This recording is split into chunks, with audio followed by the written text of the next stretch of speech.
Les mouvements du corps sont effectués grâce aux muscles.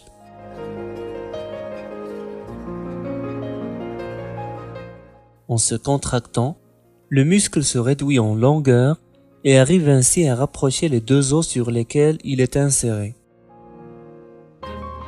Cependant, c'est le système nerveux qui contrôle cette contraction musculaire grâce aux nerfs.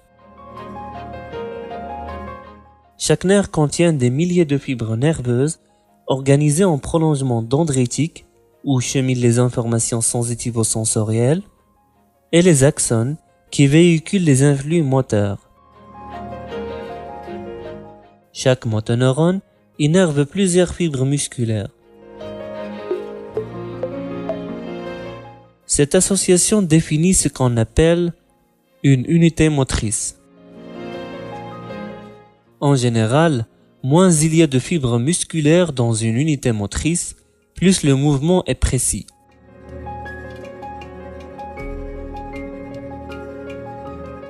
Au niveau du muscle temporal par exemple, il y a 1000 fibres musculaires par unité motrice.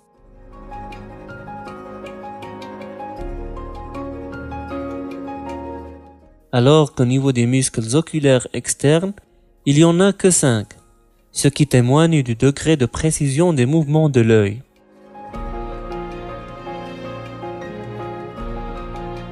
Quant à l'intensité de la contraction musculaire, elle est proportionnelle au nombre des unités motrices mises en œuvre.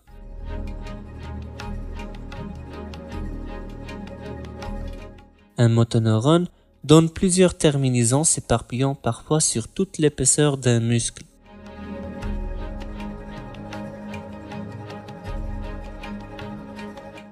Chaque terminaison est destinée à stimuler une seule fibre musculaire dans un endroit bien précis, la jonction neuromusculaire.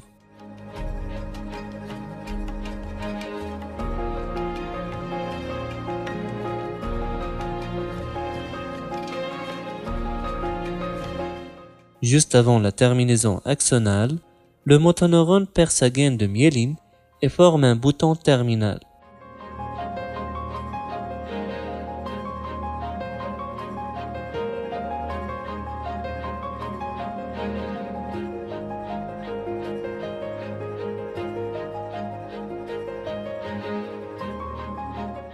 Ce dernier contient beaucoup de mitochondries, assurant l'apport énergétique et plusieurs vésicules synaptiques.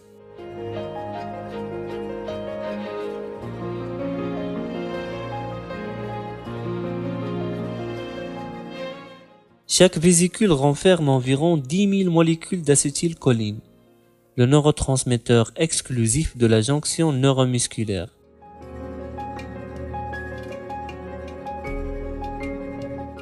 Du côté de la fibre musculaire, on trouve la plaque motrice, qui est la zone directement au regard du bouton terminal.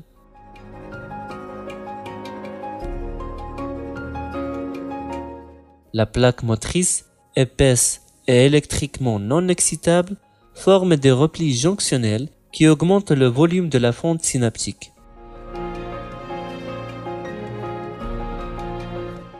Même si ces deux régions sont très proches l'une de l'autre, il n'y a pas de véritable contact entre les deux.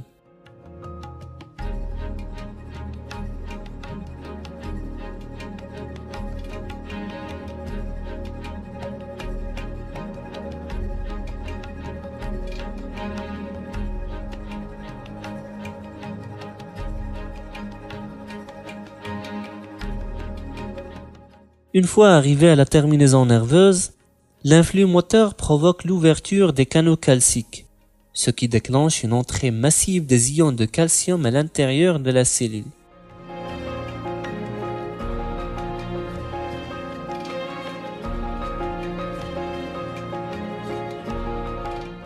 Le calcium favorise la fusion des vésicules d'acétylcholine avec la membrane cellulaire, libérant ainsi toute leur teneur en ce neurotransmetteur dans la fente synaptique.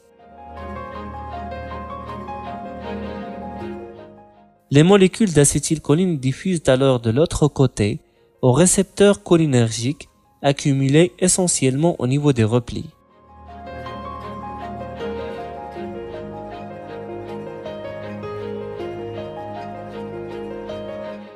La liaison de deux molécules d'acétylcholine à un récepteur provoque l'ouverture d'un canal sodique, ce qui favorise l'entrée des ions de sodium à l'intérieur de la fibre musculaire, dépolarisant ainsi la membrane postsynaptique et créant un potentiel de plaque.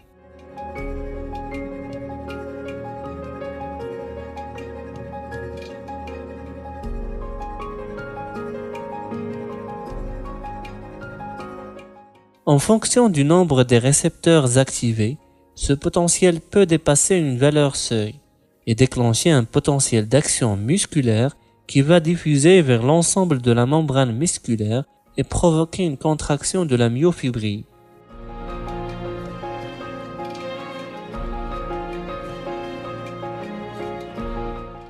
Les molécules d'acétylcholine sont rapidement détruites par une enzyme, l'acétylcholinestérase, présente au niveau de l'espace synaptique. Cette lyse va donner deux molécules, l'acétate et la choline, qui va rejoindre la terminaison nerveuse afin de former de nouvelles molécules d'acétylcholine. La destruction rapide de l'acétylcholine permet ainsi d'éviter la prolongation de la contraction musculaire.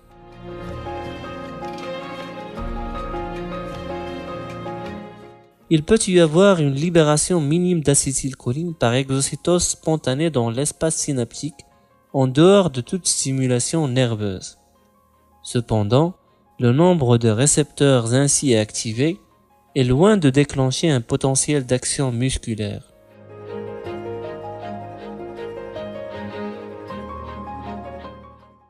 Une unité motrice égale un motoneurone et l'ensemble des fibres musculaires qu'il innerve.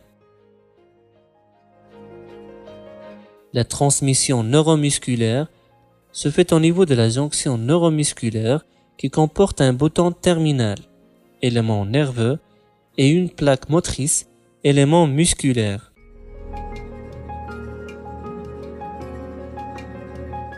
Quand l'influx nerveux arrive au bouton terminal, il provoque une entrée massive des ions de calcium. Ce dernier favorise la fusion des vésicules synaptiques avec la membrane plasmique, libérant ainsi leur teneur en acétylcholine. Les molécules d'acétylcholine se lient à leurs récepteurs au niveau de la plaque motrice et provoquent une entrée massive des ions de sodium à l'intérieur de la cellule, créant un potentiel de plaque. Celui-ci déclenche un potentiel d'action musculaire qui va induire une contraction musculaire.